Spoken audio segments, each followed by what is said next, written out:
शहर से दूर एक छोटा सा गांव था जो घने जंगलों के पास बसा हुआ था। गांव के एक कोने में एक पुरानी और सुनसान हवेली खड़ी थी। यह हवेली सालों से वीरान थी। उसके बारे में तमाम डरावनी कहानियां गांव में प्रचलित थीं। कहा जाता था कि वहां रात के समय आत्माएं घूमती हैं। गांव वाले दिन में भी हवेली के पास जाने की हिम्मत नहीं करते थे। यह डर तब और बढ़ गया जब गांव के कुछ लोगों ने हवेली के पास से चीखने की आवाजें सुनी।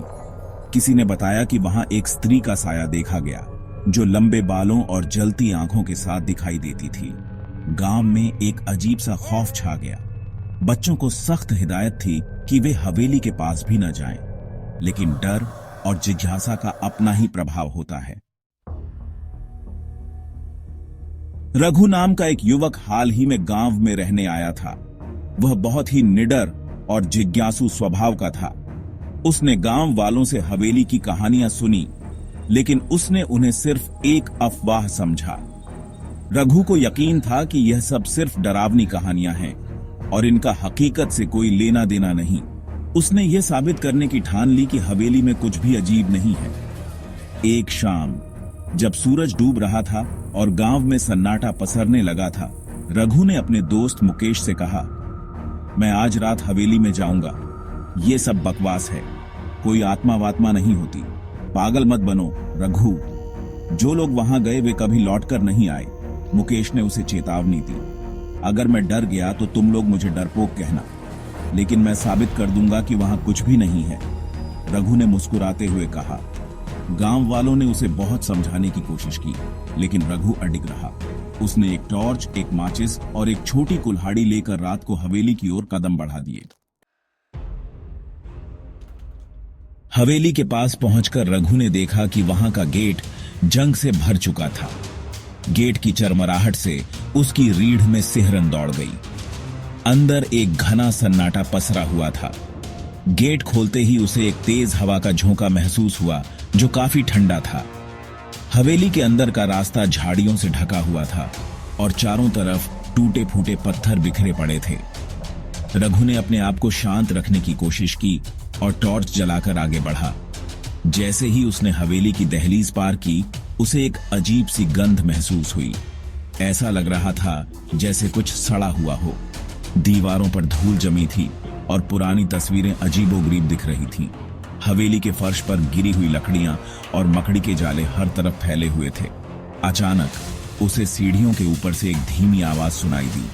वह चौंका, लेकिन अपने डर को छिपाते हुए ऊपर की ओर बढ़ा। ऊपर पहुंचने पर उसने देखा कि एक कमरे का दरवाजा थोड़ा सा खुला हुआ था। उसने दरवाजे को धीरे धीरे धक्का दिया।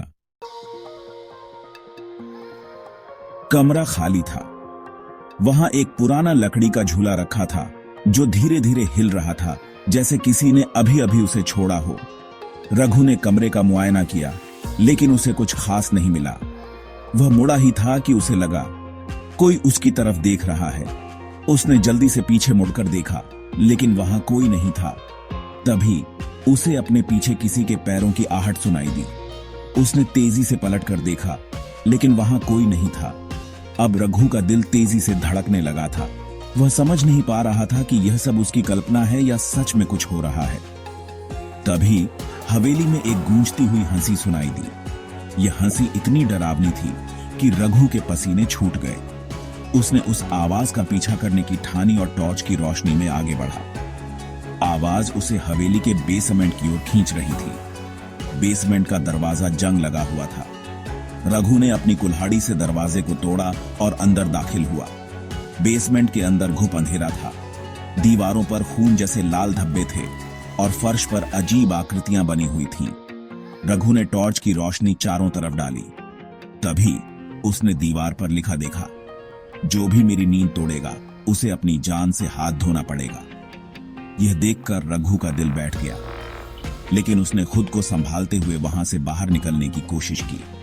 जैसे ही वह पीछे मुड़ा, एक स्त्री का साया उसके सामने प्रकट हुआ।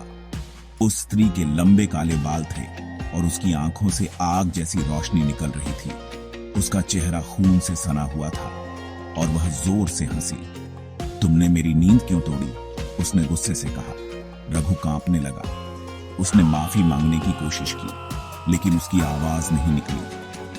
वह स्त्री धीरे धीरे उसके करीब आने लगी। अचानक उसने रघु को अपने लंबे नाखूनों से पकड़ लिया और उसे दीवार की ओर फेंक दिया। रघु चीखते हुए गिर पड़ा।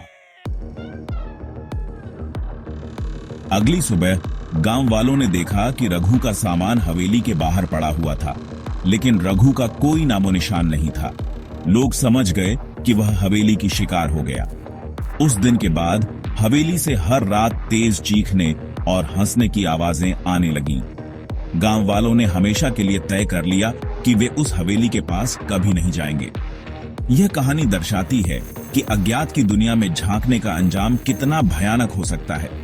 सुनसान हवेली आज भी खड़ी है और उसकी खौफनाक कहानियां पीढ़ी दर पीढ़ी सुनाई जाती हैं।